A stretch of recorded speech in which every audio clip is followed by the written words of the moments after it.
dedicar um tempo para aprender mais sobre a Escritura, a Palavra de Deus. Então vamos orar nessa hora em nome de Jesus.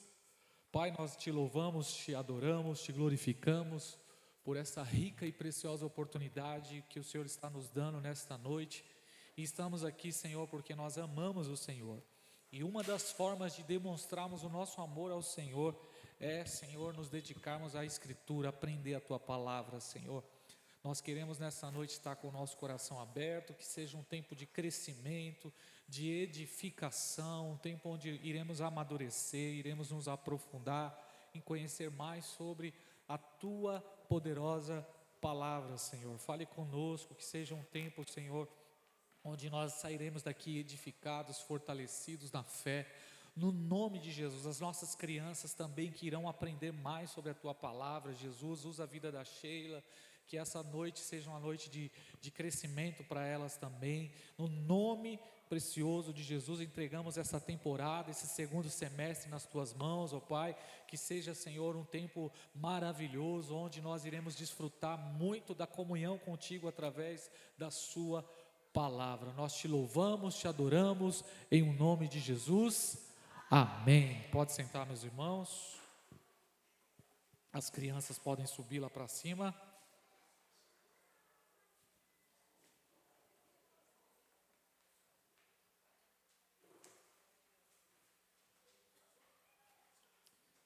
Quem ama a Bíblia aí? Quem está com a Bíblia? Amém? Glória a Deus. Vamos lá. Nós vamos só relembrar algumas coisas aqui importantes que nós tratamos nesse tempo de estudo, e a gente vai entrar no livro do Êxodo hoje.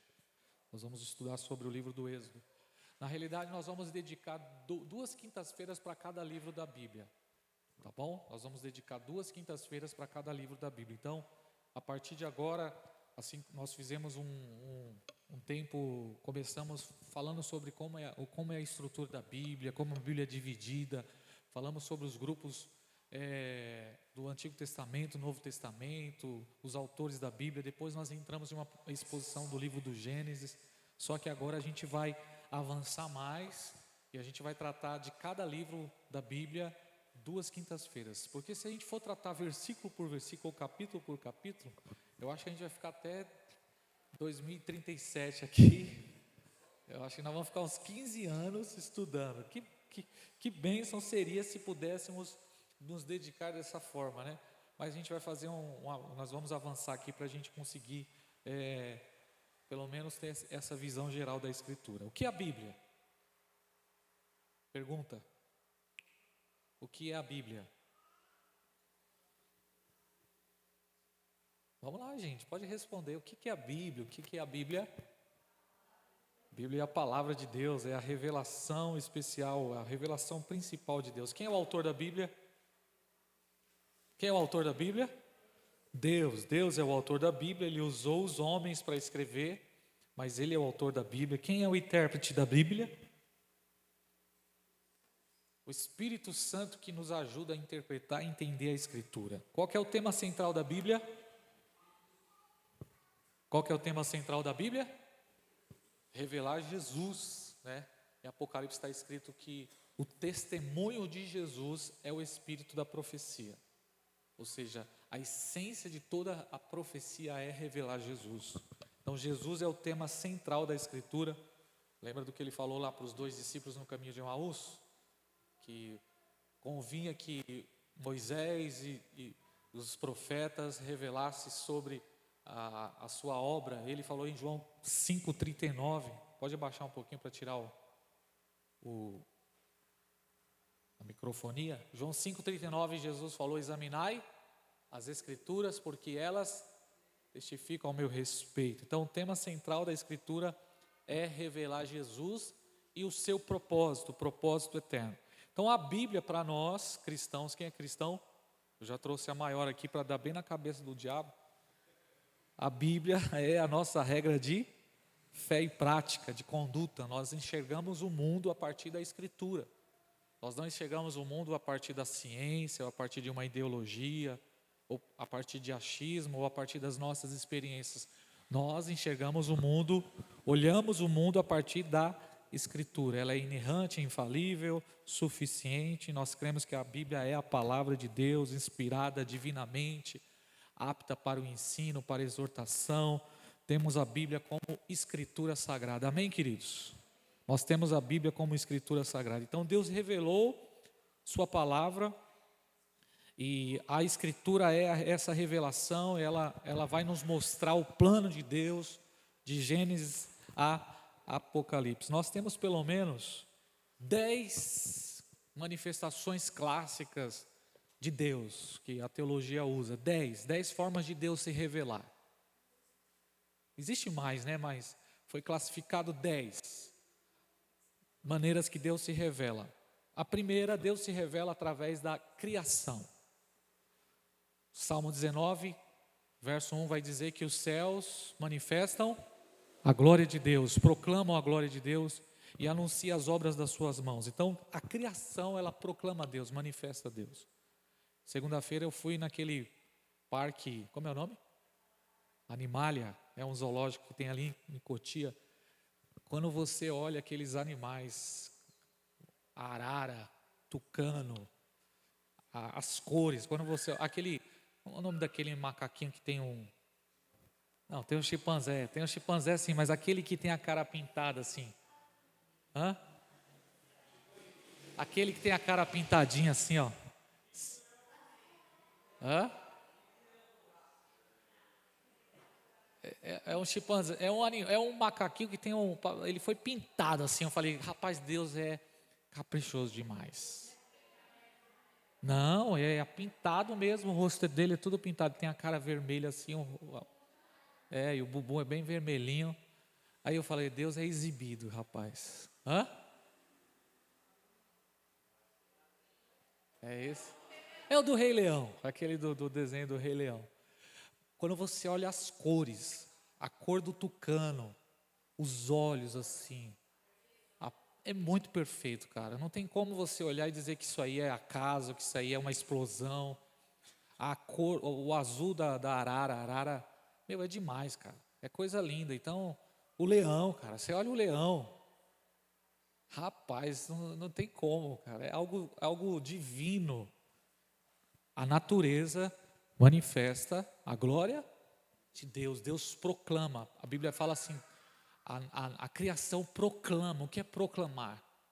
Não é só um cochicho, é uma declaração. Deus declara, Deus se manifesta através das coisas que foram criadas.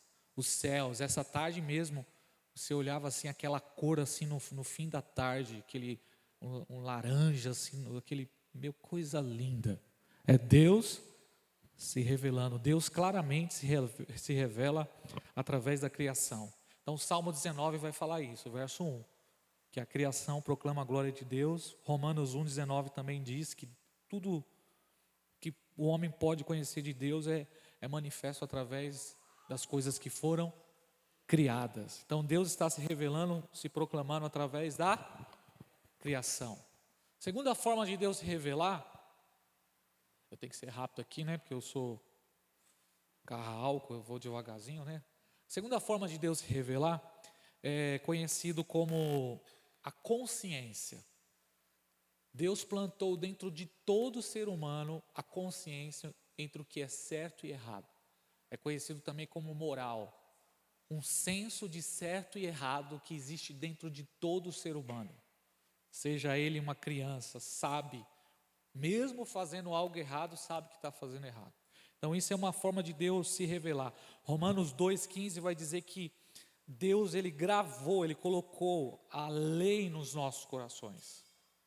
Romanos 2,15 diz assim, pois mostram que as exigências da lei estão gravadas em seus corações. Disso dão testemunho também da consciência e dos pensamentos. Ora só, Deus colocou dentro de cada um de nós uma consciência, o senso do que é certo e errado, que foi plantado dentro de nós. Então não tem como fugir, é uma voz que tem lá no fundo do seu coração. Você pode ser novo, pode ter 10 anos, 11 anos, 15 anos. Quando você vai deitar no seu travesseiro, você vai refletir. E se você fez algo errado, você sabe que você fez aquilo e aquilo é uma ofensa, diz respeito à sua moral. Então isso também é uma forma de Deus se revelar.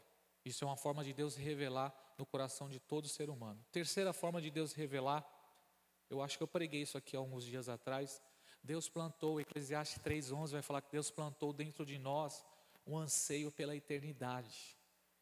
Eclesiastes 3:11 diz isso, que essa fome, esse buraco, esse vazio que tem dentro do homem, do ser humano, e onde ele busca sentido para a vida, sabe? Quando você busca significado, nenhuma outra criatura tem isso. Os animais não precisam de significado, eles só existem. Mas nós precisamos de significado, nós precisamos de propósito, nós precisamos de sentido. A vida sem sentido não faz sentido.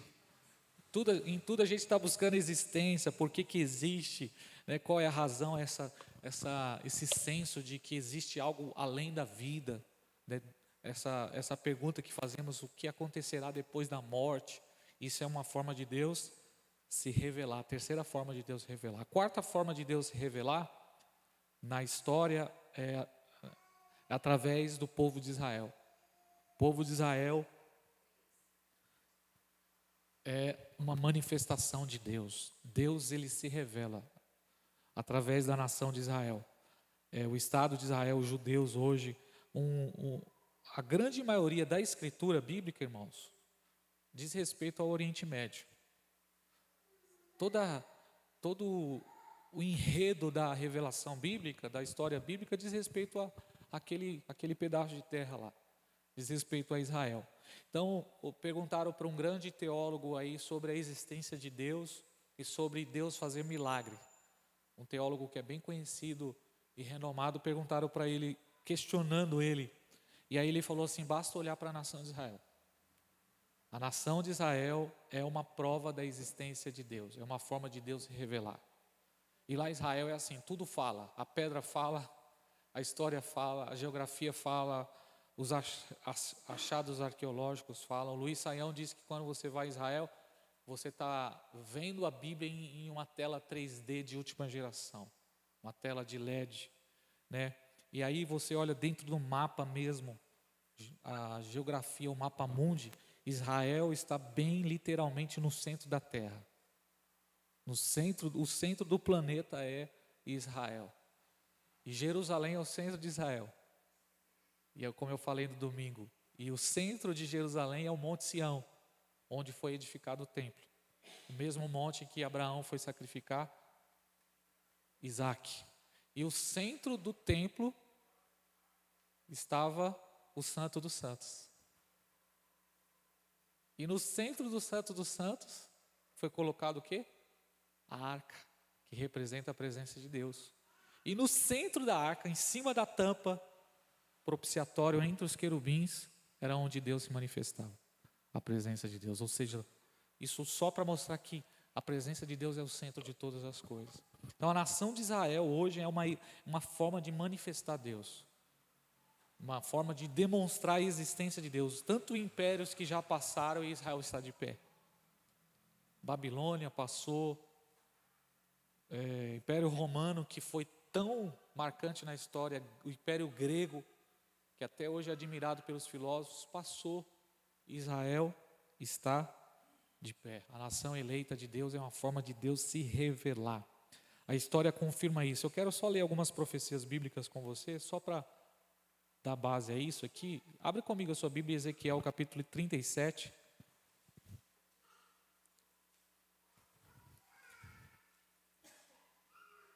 Ezequiel 37.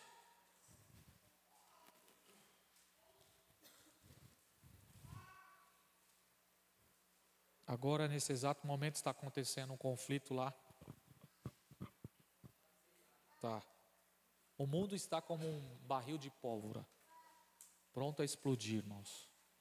Você olha a América do Sul, Venezuela, uma revolta dos civis em relação ao Maduro lá, tudo o que está acontecendo.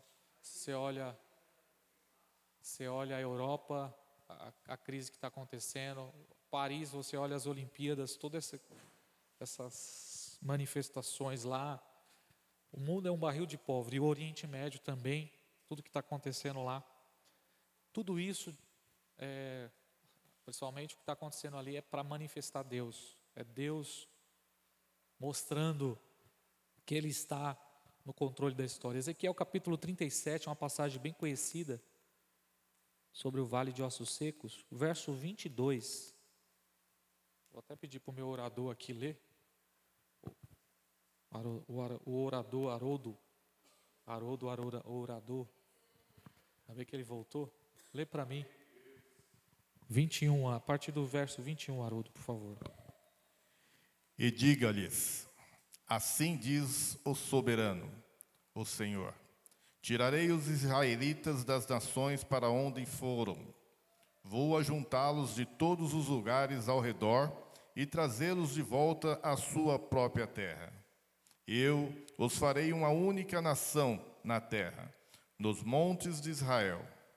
Haverá um único rei sobre todos eles, e nunca mais serão duas nações, nem estarão divididos em dois reinos. Pausa aqui.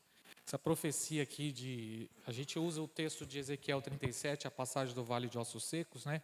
Quantas pregações a gente já ouviu sobre isso? O Vale de Ossos Secos é a nação de Israel, que passou pelo cativeiro babilônico, e nos dias de Ezequiel viu a nação como um vale de ossos secos. E Deus falou: profetiza. E aí ele viu um exército se levantando. Quem lembra dessa passagem? E aí a partir do verso 21 conta a história do que se trata essa profecia. Sobre a nação de Israel.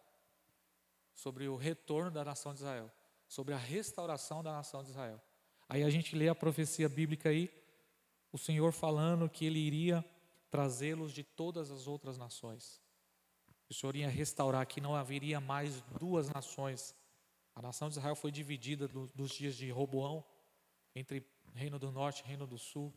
A nação de Israel é uma manifestação de Deus. E a profecia bíblica está falando que o Senhor iria restaurar. Continua aí o texto bíblico, Haroldo, por favor.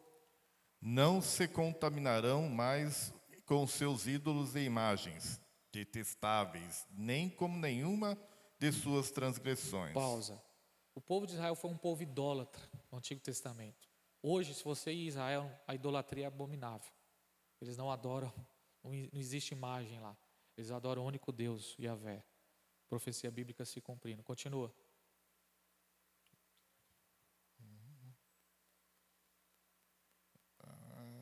Pois 23, 25. Pois eu os salvarei de todas as suas apostasias pecaminosas e os purificarei.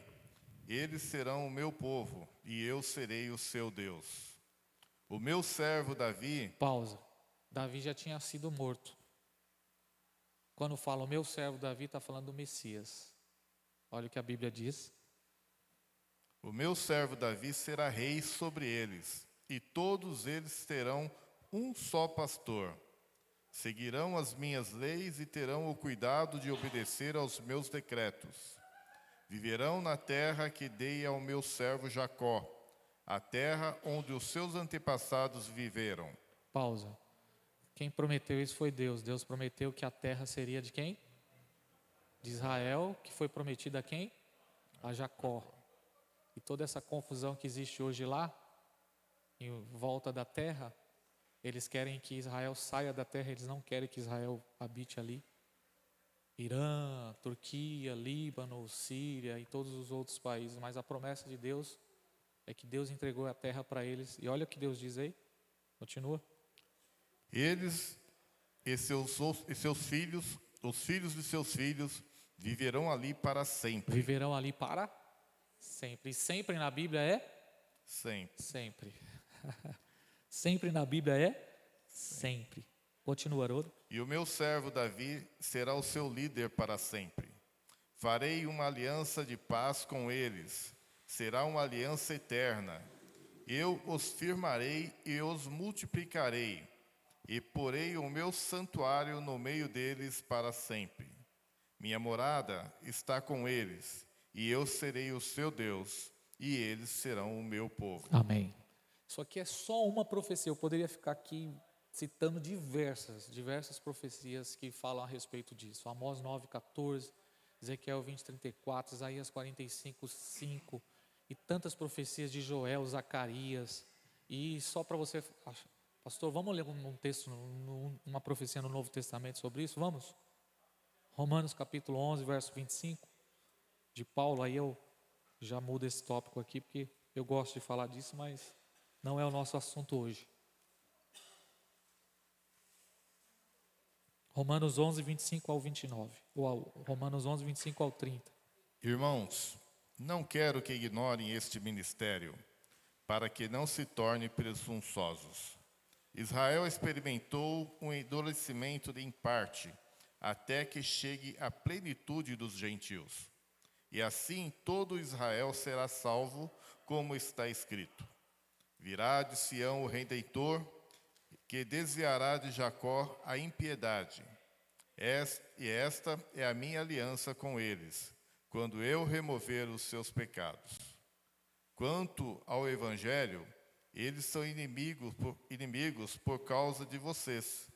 Mas, quando à eleição, são amados por causa dos patriarcas.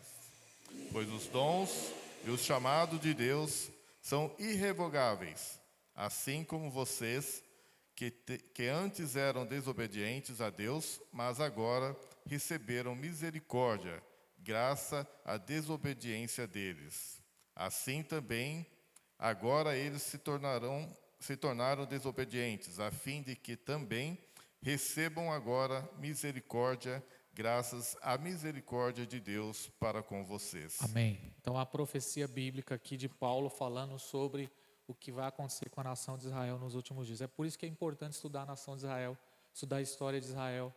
Nós vamos agora entrar no livro de Êxodo e nós vamos perceber como funciona, qual é a história de Israel, como foi os desdobramentos de tudo que aconteceu com eles. Porque a Bíblia diz que a profecia bíblica está dizendo que todo Israel será salvo.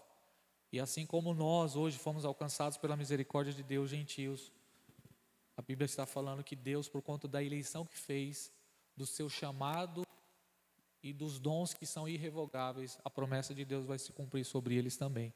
E, enfim, todo Israel será salvo. E ele cita aqui a profecia de Jeremias, ele fala: eu tirarei deles a impiedade, de Sião virá o Redentor, e desviará de Jacó. Quando fala Jacó, está falando sobre Israel, a sua impiedade, por conta da minha aliança. Então, quando você olha para a nação de Israel hoje, é Deus se manifestando. É como diz aquele teólogo, né? Deus existe? Existe. É só olhar para a nação de Israel. Hoje eu vi aquela ginasta que fala? Ela dançando o Salmo 121 nas Olimpíadas. Eu falei, uau, olha que lindo.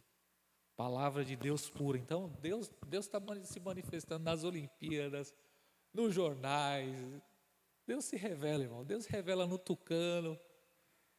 Deus está se revelando o tempo todo. O tempo todo Deus está falando. E a revelação principal de Deus é a Bíblia, a Sagrada Escritura. É a revelação principal de Deus. É o que estamos fazendo aqui hoje, estudando a Escritura, aprendendo mais sobre a palavra de Deus. Alguém pode dar uma glória a Deus por isso, irmão? Glória a Deus. Então, ignorar isso é ilógico. A existência de Deus é claro, né? Nós temos o Espírito Santo também que manifesta Deus. Quem fala aos nossos corações? O Espírito Santo, poderoso amigo Espírito Santo que nos guia. Glória a Deus, porque nós temos a companhia, a comunhão do Espírito Santo sobre nós. Porque se fosse depender de nós, pelos nossos desejos, nós já teríamos nos desviado há muito tempo. Mas é o Espírito Santo que nos convence do pecado, da justiça, do juízo. É o Espírito Santo que nos guia à verdade.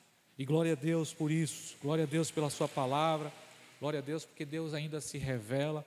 E às vezes Deus é tão misericordioso ainda, que a gente é tão teimoso, que Ele ainda usa um profeta, uma palavra de conhecimento. Deus se revela ainda num sonho para a gente. Alguém tem sonho aqui? Alguém tem alguma experiência de Deus se revelar em sonho para você? Alguém? Levanta a mão aí. Glória a Deus. Alguém já recebeu uma profecia de alguém? Já? Tem umas profetadas, né? Tem umas profetadas, mas tem profecia, assim, clara, quando Deus fala, né? Palavra. Então Deus está se revelando, irmão.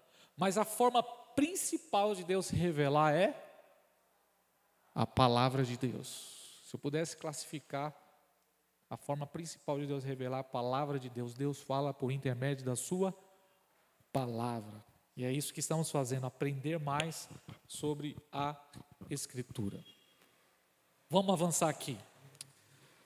Sobre o livro do Gênesis, o que nós temos aí de lições? Quem pode destacar coisa rapidinho aqui, em poucos minutos, sobre o livro do Gênesis, o que nós já aprendemos, sem copiar. O livro do Gênesis é a história das origens. A palavra Gênesis significa origens. Nós temos pelo menos 4 eventos nos primeiros 11 capítulos, que é criação, a queda, um evento que é envolvido com água, dilúvio, e nós temos Babel. E do capítulo 12 do livro do Gênesis até o final, nós temos a história dos patriarcas. História dos patriarcas. São 4 patriarcas. Quem são eles? Abraão, Isaac, Jacó e José. O livro do Gênesis é isso. Nós estudamos aí a história dos patriarcas, dos 4 patriarcas, que vai do capítulo 12 ao capítulo 50. Então, basicamente é isso que nós estudamos aqui, a história da nação de Israel, a origem. Começando com um homem chamado Abraão. Abraão é o pai da nação de Israel, Gênesis capítulo 12. Então, o plano da redenção começa com a nação de Israel. Por isso é importante estudar para entendermos isso. Sabe que por muitos anos da minha vida, eu rejeitava o Antigo Testamento. Eu sempre fui apaixonado pelo Novo Testamento. Eu sempre preguei no Novo Testamento. Por quê? Porque eu ficava indignado pelo que, principalmente os neopentecostais, pegam o Antigo Testamento e traz cada aplicação sobre o Antigo Testamento, tanta campanha que foi feita no Antigo Testamento, que eu fiquei com ranço. Eu ficava com ranço do Antigo Testamento. Porque o pessoal só sabia falar de coisas, sabe? Pegava a história de Abraão, por exemplo, e falava do Isaac, e falava, você tem que trazer o seu Isaac aqui no altar, traga uma oferta de R$2.000. Nada a ver, mano, ia para um extremo, cara, horrível.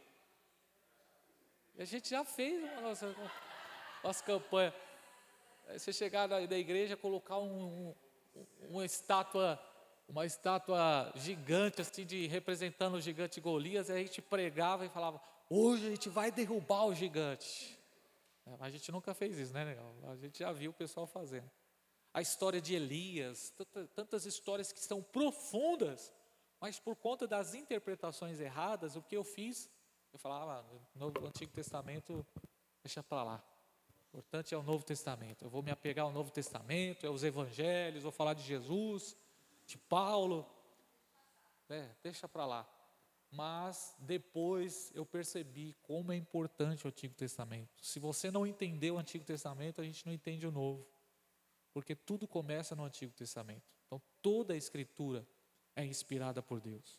E aí a gente foi caminhando, erramos bastante, a gente foi aprendendo a importância do Antigo Testamento, né? Hoje eu estou me dedicando, já tem uns 3 anos, a estudar só profecia bíblica do Antigo Testamento. Livro do profeta Amós, profeta Ezequiel, Joel, Miqueias. E aí a gente tira tantos tesouros preciosos do Antigo Testamento, né? Então o plano da redenção começa em Gênesis 12. Aí você começa a entender a história através da chamada de Abraão. E aí eu uso até um texto que nós temos lido bastante aqui, vamos ler ele de novo. Isaías 46, 9 e 10.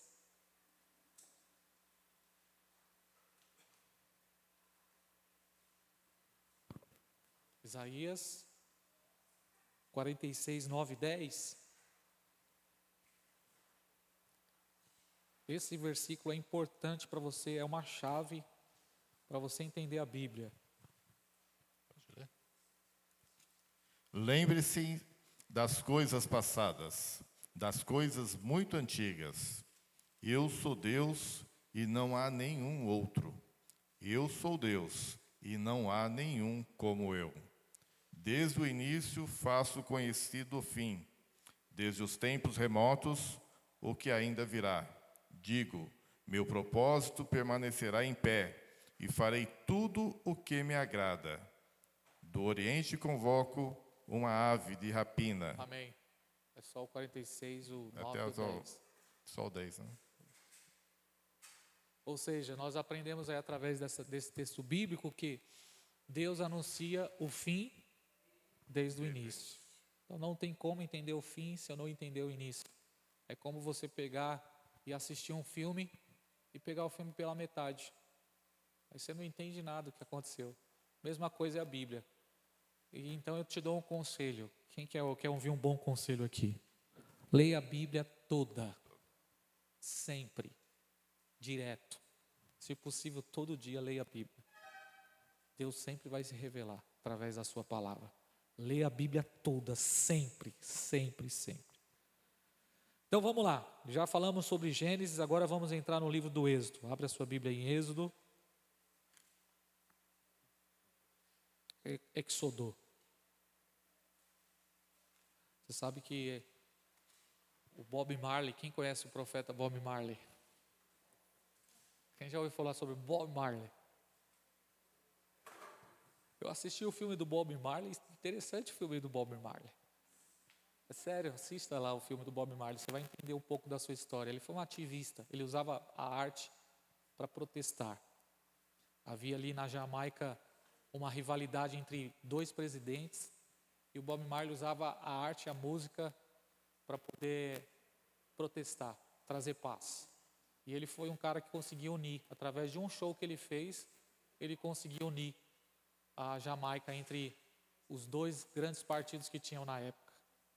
E um dos álbuns de Bob Marley que estourou, que fez um grande sucesso na Europa, em Londres, até no Japão, foi o álbum chamado Êxodo. Ele se inspirou no livro do Êxodo para escrever as suas músicas. E o que significa Êxodo? O que significa Êxodo?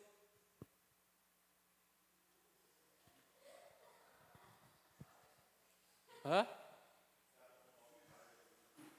Tá cantando Bob Marley, legal? Não.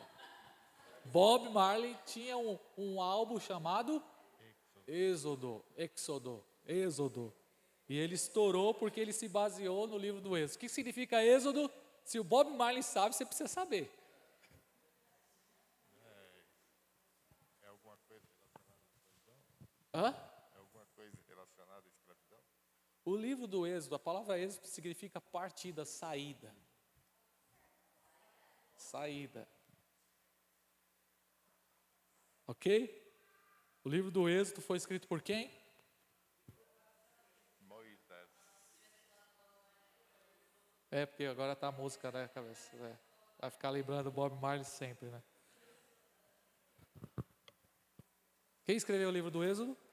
Moisés. O livro do Êxodo é uma autobiografia do próprio Moisés. É Moisés escrevendo sobre a história dele. Assim como ele escreveu o livro do Gênesis, os 5 primeiros livros da Bíblia foram escritos por ele. É claro que existem alguns trechos no final do livro de Deuteronômio, por exemplo, que foi alguém que escreveu, ou uma escola, ou algum discípulo de Moisés. Mas Moisés é quem escreveu o livro do Êxodo. E existem alguns personagens principais nesse livro. Entre eles, Moisés, Miriam, Faraó, a filha do Faraó, Jetro, Arão, Josué, são alguns dos personagens que fazem parte do livro do Êxodo. Ele vai narrar a história da libertação do povo. Esse livro é uma continuação do livro do Gênesis. Como é que termina o livro do Gênesis? Morreu José. O livro do Êxodo termina com a família de Jacó, morando aonde? No Egito. Lembra da história? José abrigou a família, José era governador do Egito. Então, aproximadamente 70 pessoas estão agora morando no Egito, na parte da melhor terra do Egito, que era Gósen, foi dada à família de Jacó, e eles foram abrigados lá por conta de toda a história de José, que José se tornou um homem importante no Egito.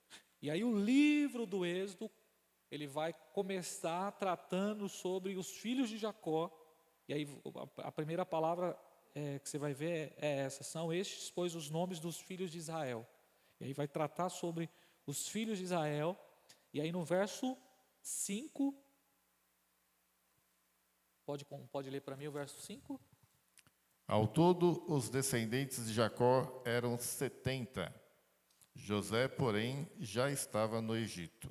Então nós vamos ver aqui, eram 70 que estavam vivendo ali no Egito, mas só que se passou 400 anos. Desde Abraão, agora a Moisés são 400 anos. E esse povo se multiplicou. Olha o verso 7. O povo se multiplicou. Os israelitas, porém, eram férteis, proliferaram, tornaram-se numerosos e fortaleceram-se, muito tanto que encheram o país. Então eles se multiplicaram de forma assustadora. E isso trouxe medo em quem? No faraó. Esse faraó, se você ler aí os versos 9 em diante, o verso 10, a Bíblia vai falar que esse faraó aqui, ele teve medo e ele pegou e agora pega esse povo e faz esse povo o quê? Escravos. É um outro faraó, não é o faraó que admirava o José. Esse é um outro faraó que se levantou e pegou esse povo e fez esse povo o quê? Escravos. Agora eles estão escravos no Egito. O Brasil foi descoberto quando? Eu perguntei para minha mãe, ela respondeu, ela sabe. 1500. Quantos anos tem o Brasil? Quantos anos tem o Brasil? 524 anos, desde o seu descobrimento. Quando foi a independência do Brasil? 1800 e alguma coisa, né? 7 de setembro. Quantos habitantes tem no Brasil? 200, o Arthur respondeu, 220 milhões de brasileiros. Então, em 500 anos, nós somos 220 milhões de brasileiros, habitantes. Que são escravos hoje, né? Escravos do rei do faraó. Geralmente. Do rei do faraó. Agora a nação de Israel, em 400 anos, eles se multiplicaram, e a Bíblia vai falar que eram 600 mil homens, ou cerca de 3 milhões de pessoas. Em 400 anos, de 70 pessoas, 75 pessoas, eles agora se multiplicaram e se formaram um grupo de quase 3 milhões de pessoas, que agora estão debaixo da opressão do Egito, como escravos ali no Egito. E assim começa o livro do Êxodo. O primeiro capítulo vai falar sobre isso.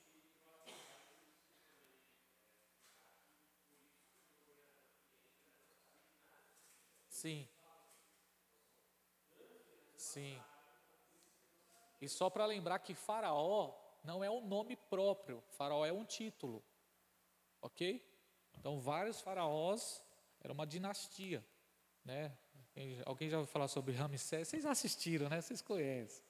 Então, o faraó, agora, desse período aqui do Êxodo, é um faraó que não levou em consideração o legado de José. Não levou em consideração. Sim.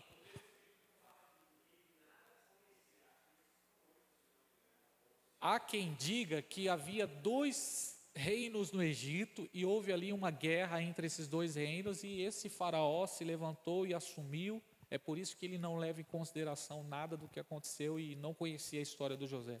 Aí o pessoal perguntava, quem é José? Você sabe que as pirâmides lá têm o nome de José.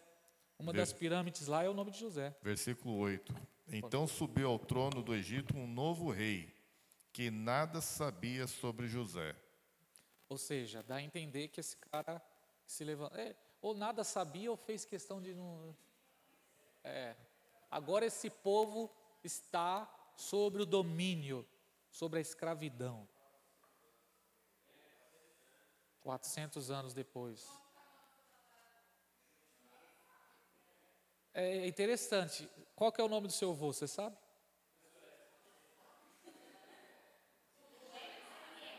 Agora o seu bisavô. Do seu tataravô. 5 gerações a gente já esquece. Ou seja, irmão, a gente não é nada. Daqui 100 anos você não vai ser lembrado. Se o mundo tiver. Então, prossiga a vida. E assim começa a história.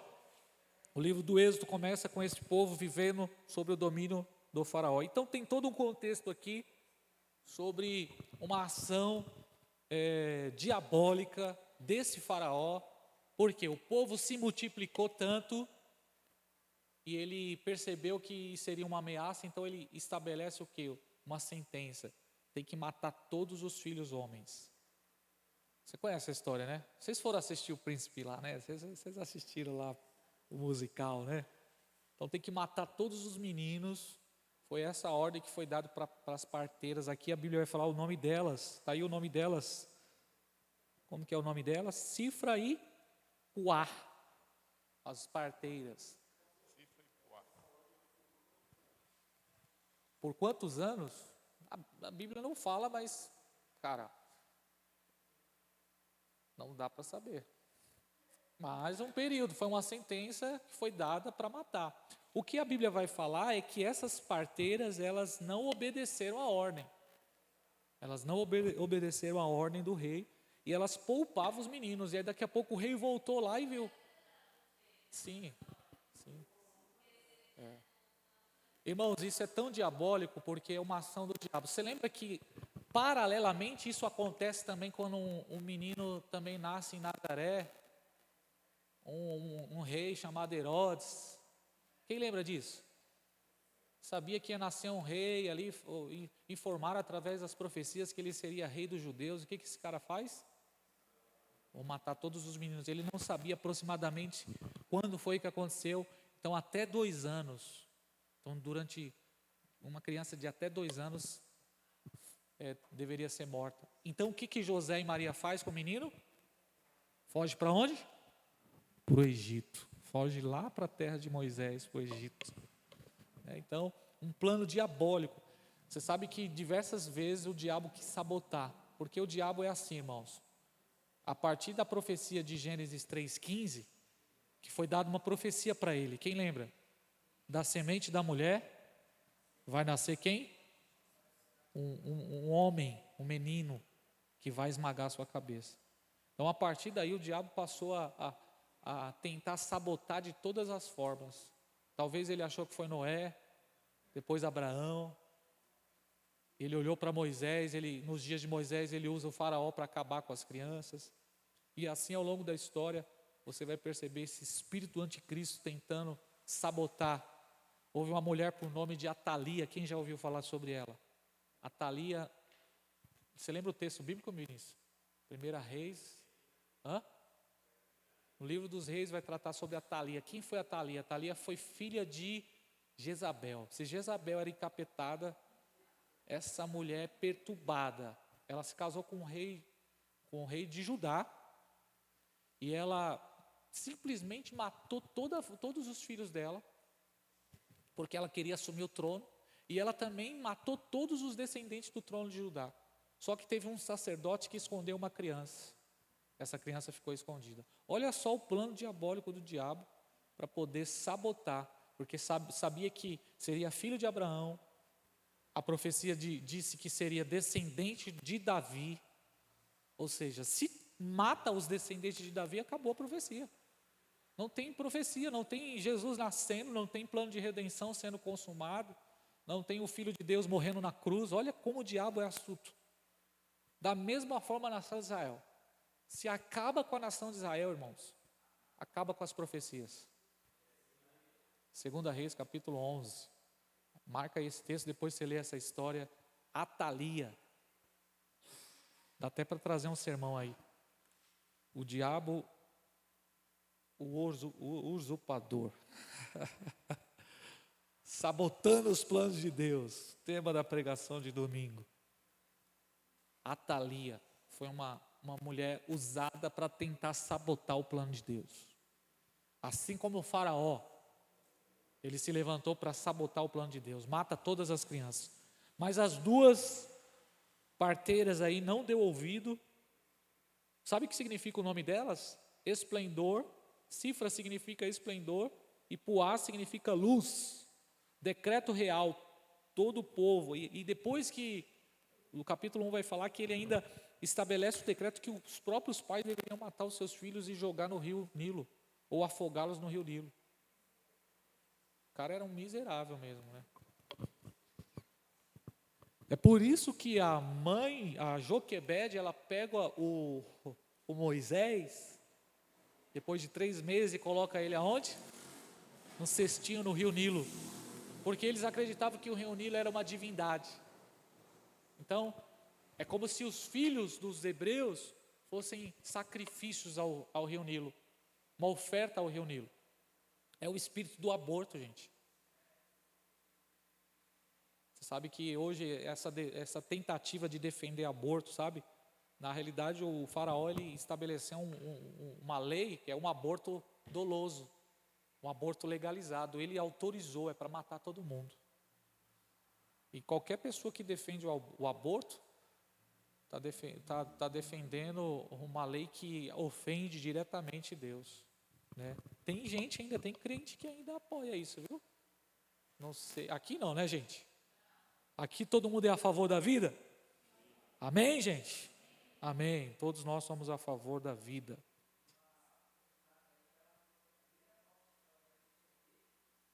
Não, o aborto já foi legalizado. O aborto ele é legalizado no Brasil por alguns.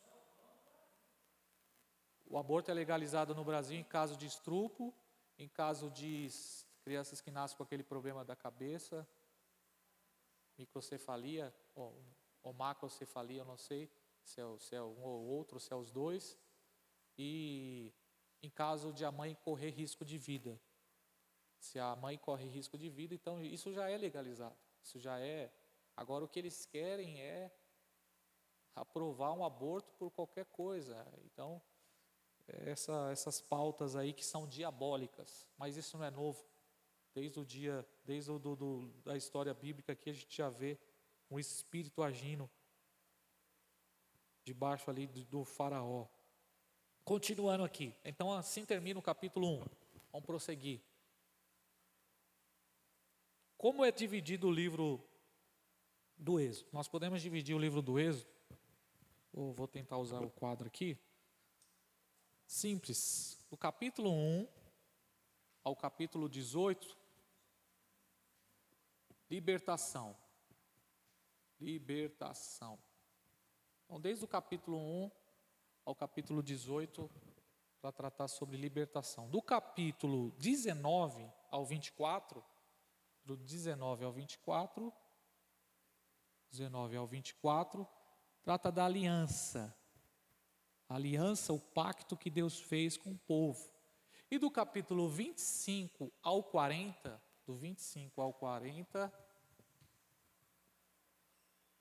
tabernáculo, vai tratar sobre o tabernáculo. Simples assim a divisão, facinho. Do capítulo 1 ao capítulo 18, libertação. Então, desde o capítulo 1 vai tratar sobre essa libertação do povo.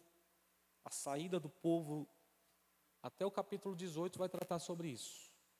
No capítulo 19 ao 24 vai tratar sobre a lei. O capítulo 20 é o capítulo que trata sobre os 10 mandamentos, quando Deus entrega a lei para Moisés. E do capítulo 25 ao final do livro, vai tratar sobre o tabernáculo, né? Então é bem simples aí, dá para ficar até memorizado assim, se você colocar na sua mente isso aí. Assim como nós dividimos o livro do Gênesis, lembra? É dividido em dois pedaços, dois blocos, do capítulo 1 ao 11, vai tratar sobre 4 eventos, do capítulo 12 ao 50, sobre a história de Abraão e os 4 patriarcas. Simples, fica mais fácil. E o livro do Êxodo, 3. Libertação, do capítulo 1 ao 18, aliança e tabernáculo. Prosseguindo aqui, vamos lá. No capítulo, nesse primeiro bloco aqui, o capítulo mais importante é o 12. Capítulo 12. Vai tratar sobre o quê? Quem lembra? A Páscoa. A Páscoa. Então esse capítulo é muito importante, a Páscoa. No segundo bloco, o capítulo mais importante é o 20, que vai tratar sobre os 10 mandamentos. E nesse bloco aqui tem um problemão que acontece aqui. É quando o povo, no capítulo 32, eles fazem um bezerro de ouro. Quem lembra dessa passagem? Que situação que o povo arrumou também aqui, nesse capítulo 32. Vamos lá, vamos relembrar uma coisa importante aqui, que nós já tratamos, sobre as camadas. Toda vez que você lê a Bíblia, você tem que ler por camada. A primeira camada é ler o texto bíblico, ok? Ler a Bíblia é obrigação, amém, gente? A segunda camada é a releitura. A gente tem que reler, meditar, estudar, pesquisar. Essa segunda camada é importante para a gente compreender a história. Nessa segunda camada, nessa segunda etapa, a gente sabe quem é o personagem, o tema, de quem está sendo falado, a cultura. A gente vai estudar um pouco mais. Para fazer isso, aí só a Bíblia não é suficiente. Aí você precisa de uma Bíblia de estudo, você precisa de um dicionário bíblico, de um comentário bíblico. Você precisa estudar. Essa segunda camada é importante para você compreender melhor o texto bíblico. Só ler não é o suficiente. A Bíblia não foi feita para ler, a Bíblia foi feita para meditar. Meditar fala de mastigar. Então você tem que reler o texto bíblico para você ter a compreensão. E todos nós somos aptos, capazes de compreender um texto bíblico. Todos nós. Isso aí não é só para o pastor. Ah não, deixa o pastor estuda e explica para a gente. Aí fica fácil, né? E aí por isso que entra um monte de heresia. Né, Vinícius? Porque fica refém do pastor explicar sempre, e aí os caras explicam, e aí vem com aquelas explicações, né? Traz o seu Isaac. Nós vamos sacrificar aqui no altar o seu Isaac. E qual é o seu Isaac? Você tem que dar o melhor que você tem. Entendeu? E aí a gente fica refém. Aí entra um monte de heresia, um monte de coisa que a gente está vendo por aí. Então, essa segunda etapa é importante, segundo bloco é importante. Ler, estudar, fazer pergunta para o texto. Tem que perguntar, é o que a gente está fazendo aqui. Você vê que é interessante? A gente está conversando sobre a Bíblia. E a gente vai conversando, a gente vai se aprofundando mais. Você vê que interessante? As nossas conversas aqui já foi importante para a gente compreender muita coisa. Só que a gente não tem tempo, a gente não quer isso, a gente não tem muita paciência para isso. A gente quer as coisas tudo já pronta, mastigada, né? Então, e não é assim. Então tem que reler, meditar, pesquisar, se aprofundar, para você entender contexto bíblico, compreender personagem, a linguagem do livro, cultura. Você vai entender muita coisa. Se for preciso, compre uma Bíblia de estudo. Tem que ter uma Bíblia de estudo para você se aprofundar mais. Tem diversas Bíblias de estudo, dicionário bíblico. Não é para consultar o ChatGPT, e aí fica fácil também, né? O pessoal hoje também consulta o ChatGPT e já não quer mais nada. Explica para mim todos os pontos do livro do Êxodo. Ele vai explicar tudo. Aí a terceira etapa, depois que você leu, releu, aí você vai ter a compreensão e aí você vai explicar o texto. Você pode começar explicando para você mesmo. Depois você explica para os seus filhos, para a esposa, até você pegar o microfone e explicar no altar ou pregar para alguém. Amém, gente? Amém ou não? Aí a quarta camada na nossa etapa de leitura bíblica, as aplicações. Aí você vai tirar as lições. O que eu aprendo com essa história? os princípios, aí você vai trazer a aplicação para a sua vida. Você vai extrair aquilo que Deus falou com você. Você vai tirar as lições, o ensinamento, os princípios do texto bíblico. Isso é poderoso, e Deus fala poderosamente nas aplicações das Escrituras na nossa vida. E a quinta etapa, ou a quinta camada, é a principal, na minha visão, e pouco feita hoje, que é a camada espiritual e profética. O que é isso, pastor? Quem lembra? Falamos sobre isso. Alguém lembra? Ninguém lembra? O que é a camada profética? É que essa história do Êxodo, ela aponta para algo futuro, aponta para uma revelação maior, aponta para um aspecto espiritual, profético, plano de Deus. Então a gente vai ler o livro do Êxodo, nós vamos entender que o livro do Êxodo não só trata sobre a história que aconteceu ali, sobre os fatos que aconteceu, mas esse livro tem um apontamento profético poderoso. E o livro do Êxodo, ele é riquíssimo nisso, em nos trazer essa realidade futura. Por exemplo, um aspecto espiritual do livro do Êxodo que a gente pode trazer para nós. O Egito representa o quê? O mundo.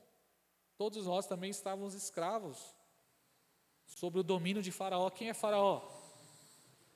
Quem é Faraó? Não é o presidente do Brasil, não, gente.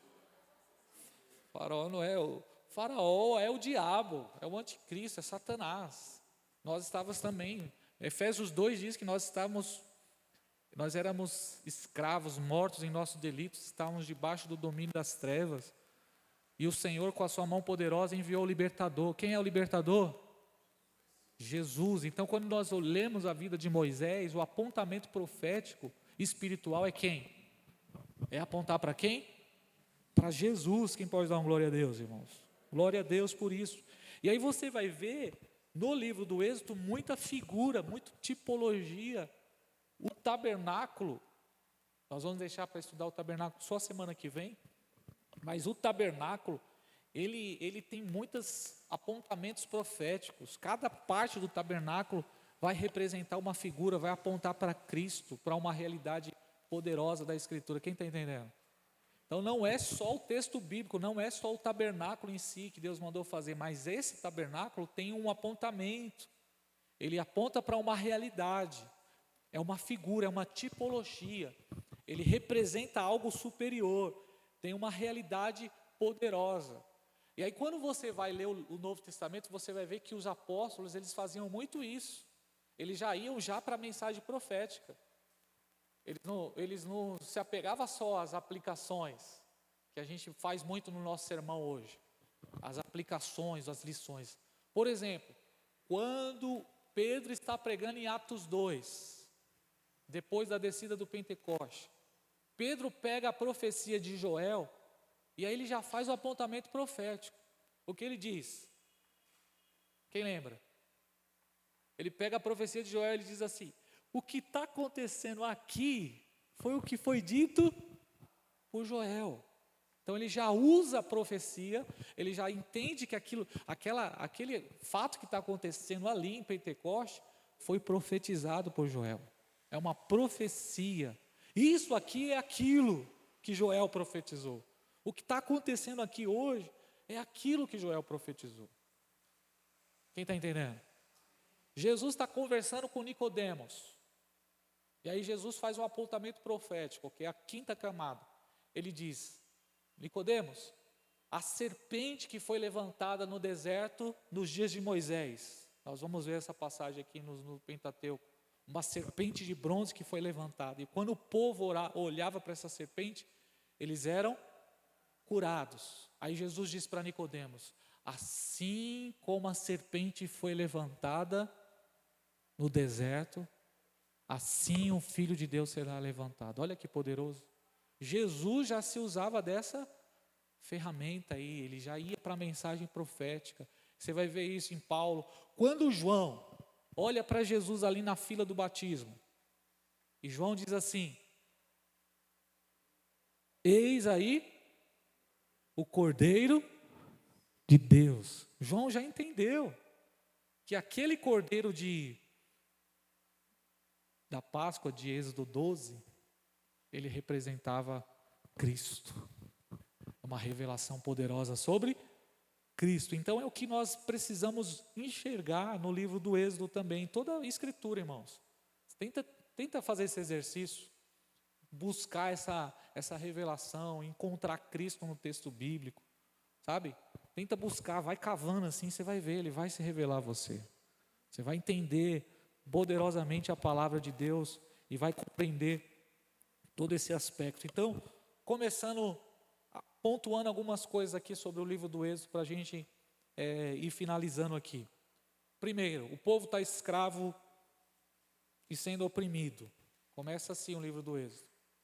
Isso é um apontamento profético representando todo o povo de Deus que está escravo do pecado, sob o domínio do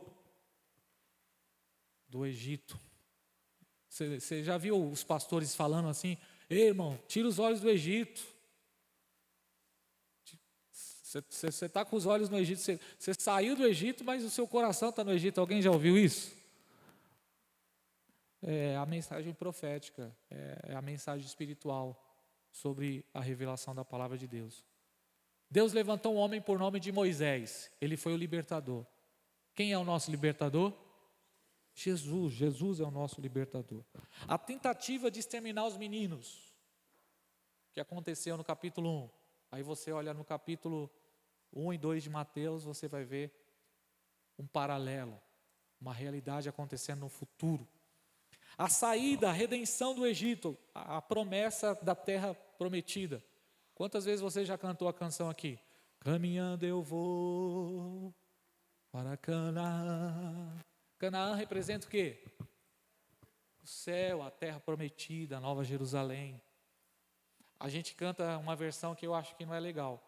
Se você não vai, não impede a mim. Isso aí é muito egoísta, né?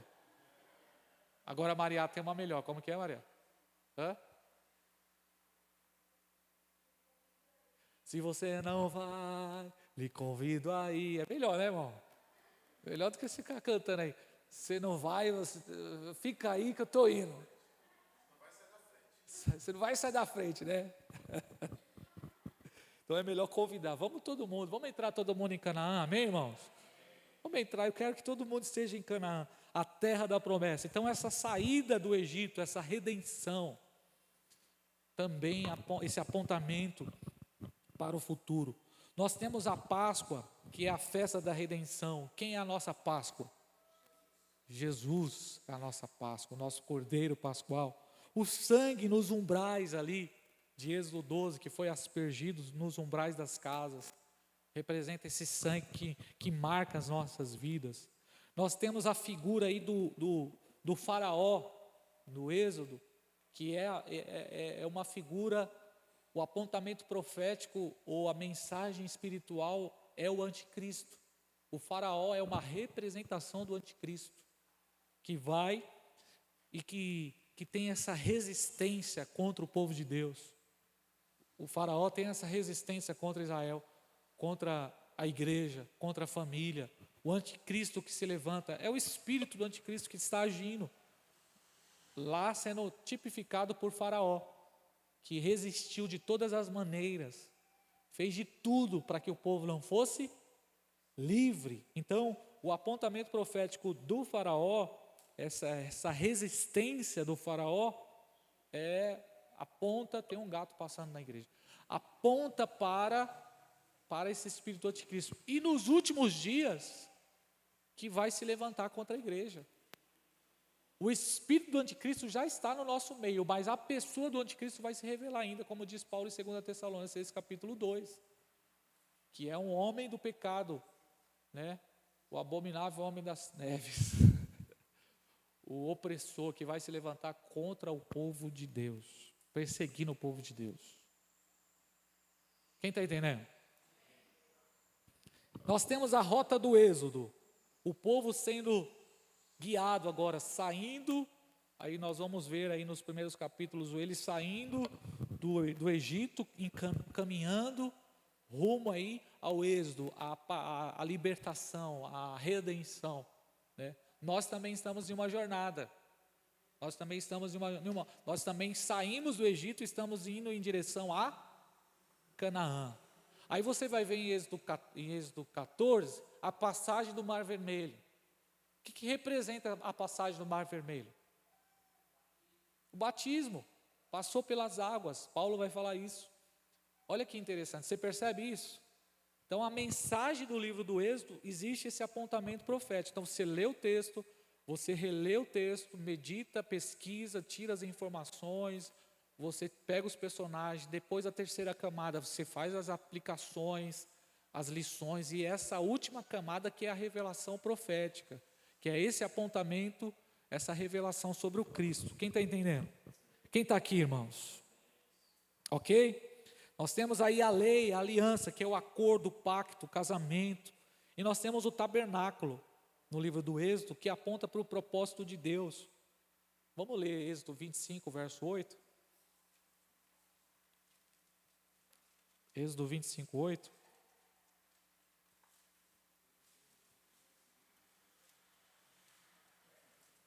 Êxodo 25, 8 e 9.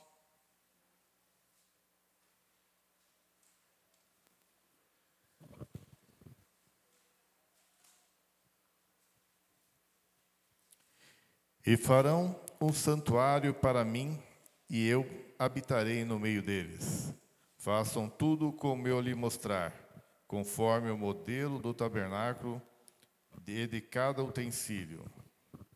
Faça uma arca de madeira de acácia com 1 metro e 10 centímetros Amém, de comprimento. Tá bom. Só esse versículo. E farão um santuário, e eu habitarei no meio deles. Qual que é o propósito do tabernáculo? Deus. O propósito do tabernáculo é expressar o desejo de Deus. E qual que é o desejo de Deus? Estar no meio do seu povo. Estar no meio do seu povo. Em Gênesis, esse desejo de Deus é manifestado aonde? No jardim. Em Êxodo, no tabernáculo. No tempo dos reis, no templo. No Novo Testamento, Cristo. Através da pessoa de Jesus, o Emanuel, que tabernaculou entre nós. Na era da igreja, o Espírito Santo agora habitando na igreja, nós somos o templo. E no fim dos tempos, Apocalipse 21, Nova Jerusalém. Ou seja, então esse capítulo 25, essa história do tabernáculo também tem esse apontamento profético, esse apontamento para uma revelação maior. Então vamos lá, só para a gente dar uma olhada geral no livro, vamos fazer isso junto aqui. Do capítulo 1 ao capítulo 4, vai aí no livro do Êxodo, mexe na sua Bíblia aí. Capítulo 1 ao capítulo 4. Tratar sobre a experiência do chamado de Moisés.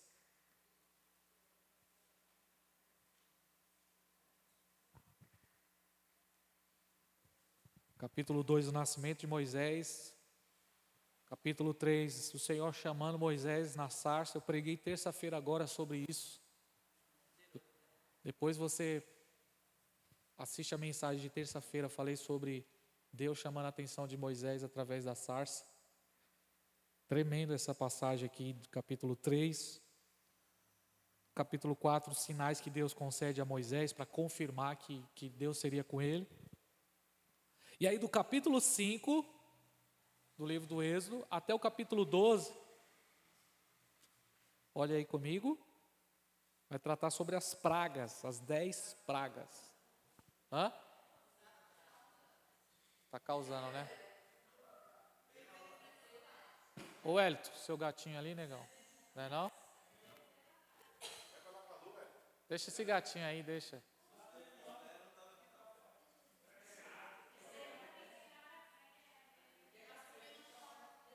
É?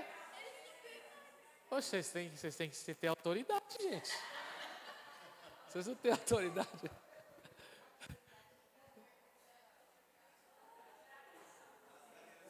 Ele tá ó, deixa eu falar algo sobre o gato, aproveitando o gato. O que acontece?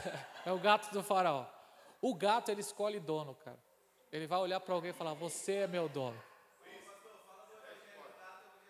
Você já ouviu falar sobre a teologia do gato e a do cachorro? Alguém conhece? A teologia do gato e do cachorro. A teologia do cachorro é assim. O cachorro olha para o seu dono cuida dele, dá comida, dá abrigo para ele, entendeu? Quando chega faz um cafunézinho, às vezes é mais severo, dá aquela bronca, vai deitar. Tem gente que fala assim, eu queria ser um cachorro, para quê? Só para ouvir o meu dono falando, vai deitar. Aí o cachorro olha para você e diz assim, esse aí é o meu dono. Ele faz tudo por mim, então ele é meu dono. Eu só sou o cachorro dele. O gato é o seguinte, você dá comida para ele, você dá carinho para ele, você compra ração, dá abrigo para ele, aí ele olha para você e diz assim, eu sou o dono dele. Ele faz tudo o que eu quero. Então, duas teologias, entendeu? Qual você é? A teologia do gato ou do cachorro? Você olha para Deus e fala, Deus faz tudo. Melhor você declarar, Deus é meu Senhor. Meu Deus, que assunto mais nada a ver, é isso aí, né, gente? É terrível esse gato, tirou toda... O negócio é Bíblia, né, legal? Que história mais... Do capítulo 5 ao capítulo 12, vai tratar sobre as pragas. Irmãos, nos últimos dias também nós teremos um último êxodo. O livro do Apocalipse vai falar sobre o último êxodo. Período de tribulação, onde haverá também uma resistência do faraó, a besta que saiu do mar. Um dos títulos do faraó, quando você vai no Egito, está escrito lá, faraó, o dragão do mar. Faraó era conhecido como o dragão do mar. Aí você vai lá no livro do Apocalipse, tem um dragão, uma besta, que sai do mar. Mar representa a terra. E ela vai perseguir os santos, vai resistir, vai ter uma resistência aos santos nos últimos dias. Então haverá flagelos de Deus, juízos de Deus. Vai vir contra o faraó e toda a sua tropa. São 7 trombetas, 7 selos, 7 taças. Assim como aconteceu no livro do Êxodo. O Moisés chega e diz assim, deixa o meu povo ir, deixa o povo ir adorar. O faraó fala, não vou deixar. E aí Deus faz o quê? Envia o quê? As pragas, 10 pragas, para desfazer todos os deuses do Egito. Então é um paralelo, a história do Êxodo também é um paralelo do Apocalipse. Você vai ver no Apocalipse 2 testemunhas surgindo nesse tempo, resistindo ao espírito do anticristo, com sinais poderosos. Aí você olha lá no livro do Êxodo, Deus usa 2 pessoas. Lá está Moisés e Arão, toda vez indo lá para o faraó contra ele. Então você vê um paralelo do livro do Êxodo com o livro do Apocalipse. Você vai ver um paralelo profundo. Aliás, você vai ver paralelo em toda a Bíblia. O castiçal de ouro que está aqui no tabernáculo, você vai lá no livro do Apocalipse, tem um apontamento, representa a igreja, as 7 igrejas da Ásia, 7 castiçais. Então, nós vamos ver isso muito na Escritura, esse período de tribulação, a resistência do faraó. Aí você vê a Páscoa, no capítulo 12 do livro, o Recomeço. Então, do capítulo 5 ao capítulo 12, as pragas. No capítulo 12, olha aí comigo.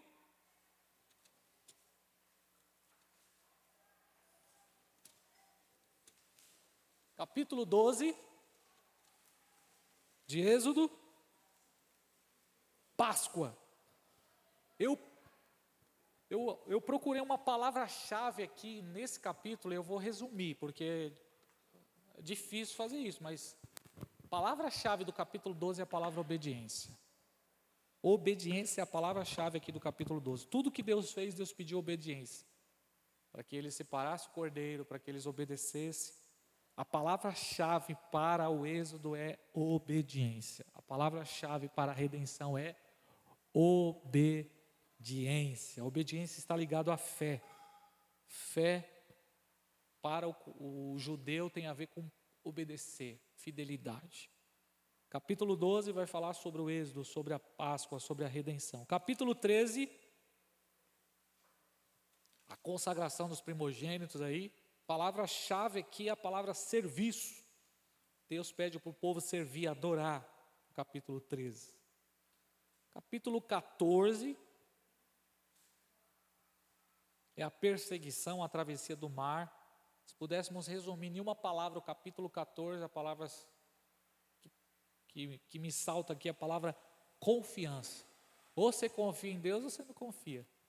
Você vai ver a perseguição atrás, o exército de Faraó, do lado, as montanhas, na frente o mar, e Deus diz assim, confia. Então a palavra-chave aqui no capítulo 14 é a palavra confiança. Capítulo 15, está escrito o que aí? Cântico de Moisés. Aqui é o cântico da vitória, o cântico do triunfo. O povo passou pelo mar, Miriam pegou o pandeiro, cantou só o Senhor é Deus e foi só festa, celebração. Capítulo 15 do Êxodo. Cântico de Moisés será também cantado no livro do Apocalipse. Você ir lá em Apocalipse capítulo 15, você vai ver também o cântico de Moisés. Olha o paralelo, olha a conexão. Será declarado para a igreja triunfante o cântico de Moisés. Vamos ler rapidinho lá? Apocalipse 15.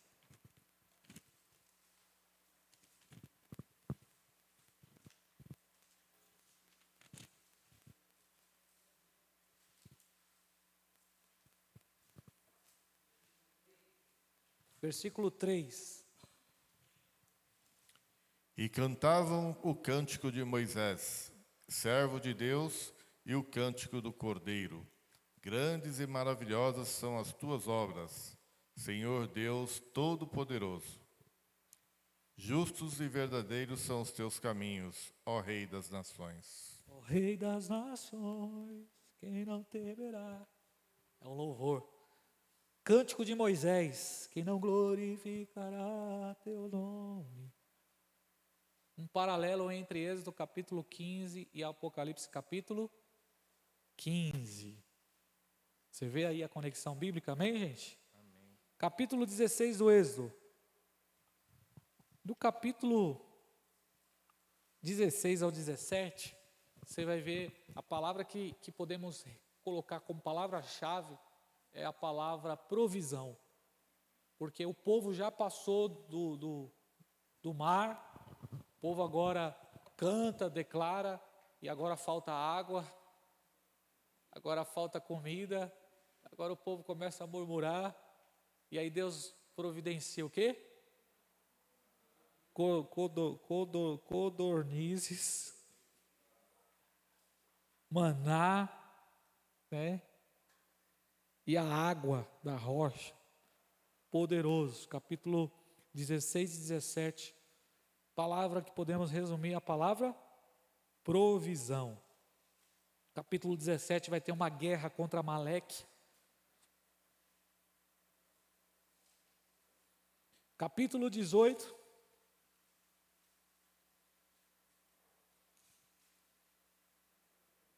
Quem é Jetro?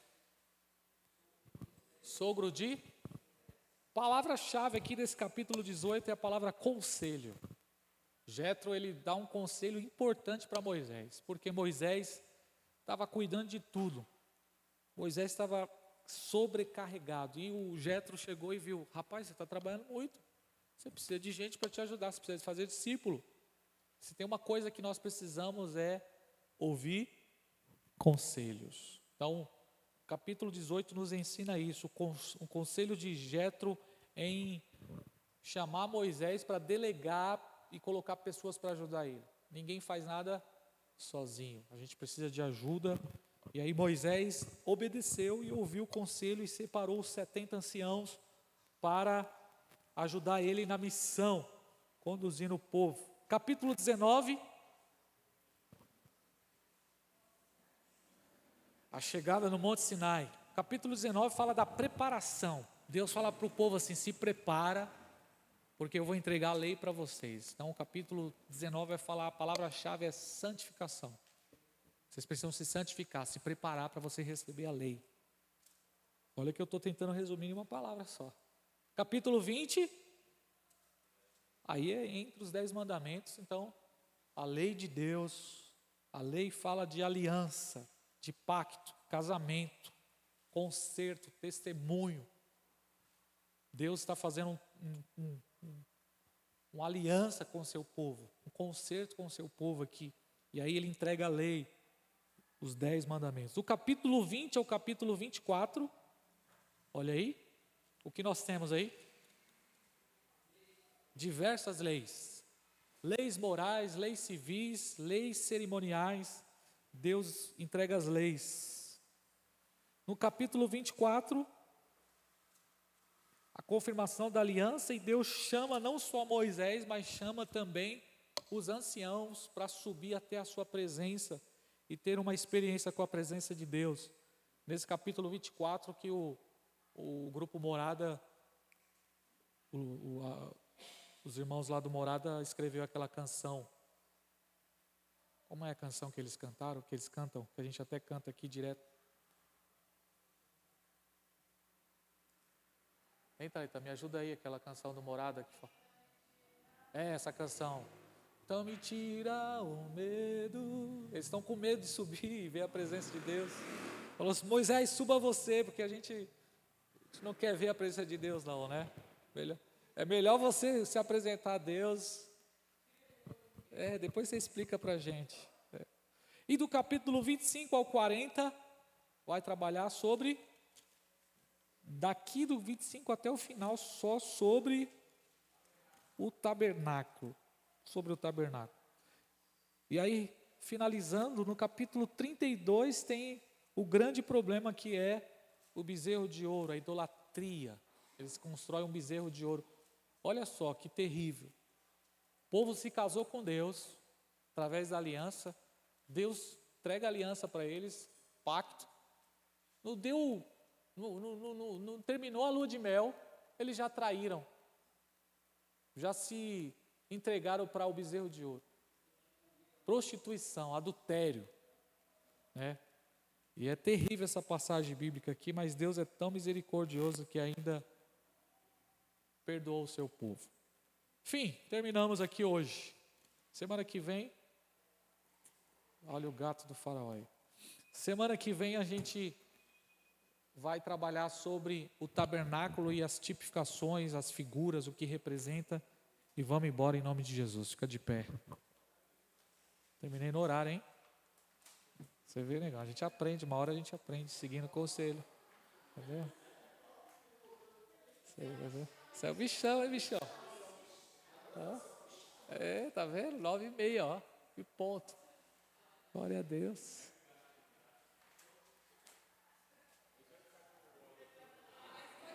Vamos orar, vamos orar. Feche seus olhos.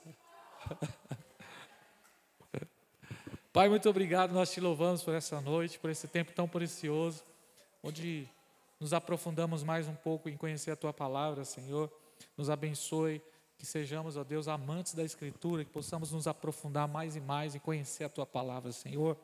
Deus, nos dê espírito de revelação e profecia, nos dê, Senhor, compreensão, para que possamos sair dessa camada só da leitura superficial e aprendermos mais e nos aprofundarmos mais, Senhor, na revelação da Tua Palavra.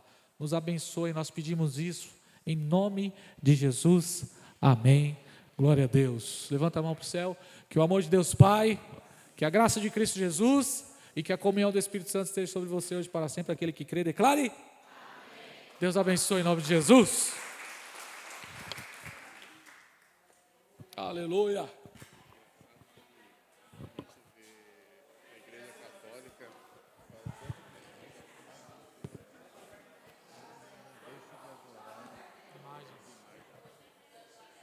claro em Êxodo, né? Êxodo, Salmo 150.